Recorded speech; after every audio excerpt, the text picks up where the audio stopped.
Today let's talk about the scapular bone. It is a flat bone also known as the shoulder blade. It is present on the posterior lateral aspect of the thoracic cage. This bone has two surfaces, three borders, three processes, and three angles. The extent of this bone is from the second rib to the seventh rib. Beginning with the surfaces of the bone, it has two surfaces, which I mentioned earlier, the ventral surface, which is the costal surface. This is the ventral surface, also known as the costal surface. Then there's a posterior surface, also known as the dorsal surface. This is the posterior surface. The dorsal surface, as you can see, is convex, and the ventral surface is concave. Now moving on to the three borders of the scapula. This is the lateral border, this is the medial border, and this is the superior border. How to differentiate between the lateral and the medial border? The lateral border is relatively thick and the medial border is thin. Moving on to the three processes of the scapula. This is the coracoid process, which is similar to the structure of a crow's beak.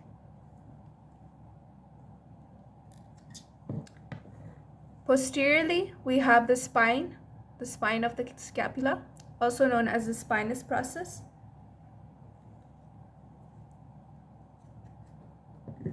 Here we have the acromion process. So these are the three processes of the scapula. Now talking about the three angles of the scapula, this is the superior angle of the scapula, this is the inferior angle of the scapula, and this is the lateral angle of the scapula, also known as the glenoid angle. Moving on to the side determination of the scapula. To hold the scapula in its anatomical position, the glenoid angle or the lateral angle must be present laterally.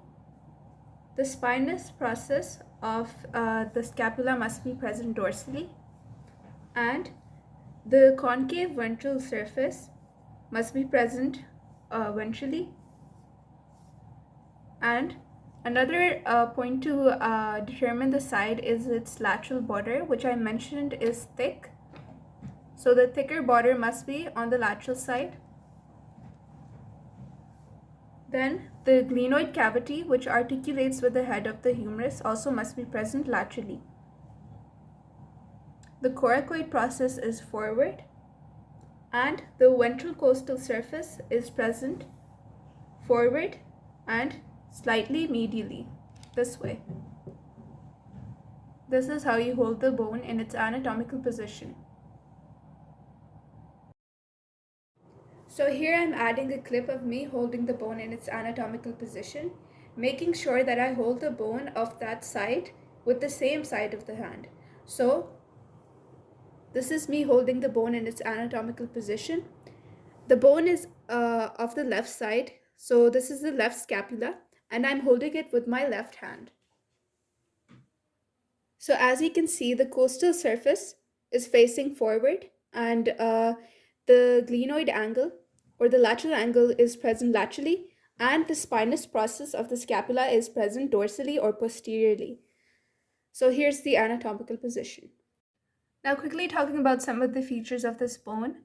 Earlier I told you about the costal surface of the bone, which is also known as the ventral surface. It has a fossa, which is known as the subscapular fossa.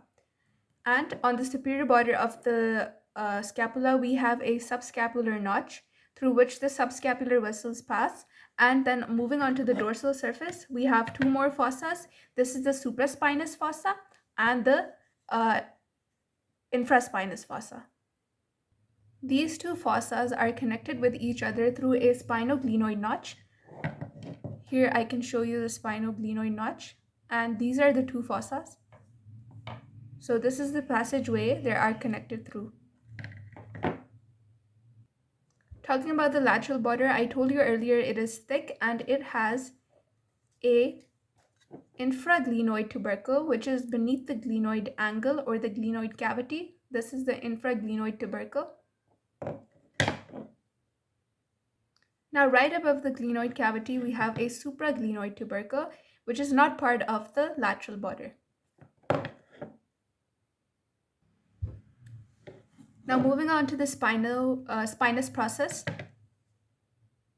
It is a triangular plate present on the bone, which has two surfaces and three borders.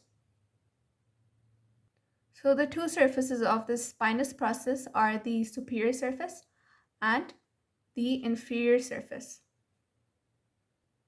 Then out of the three borders of the spine, the posterior border forms the crest of the spine. The crest of the spine has two lips, an upper lip and a lower lip. Moving on to the acromion process. This is the acromion process. It bears the facet for the articulation of the clavicle bone. Now the acromion process also has a medial border and a lateral border. This is the medial border and this is the lateral border.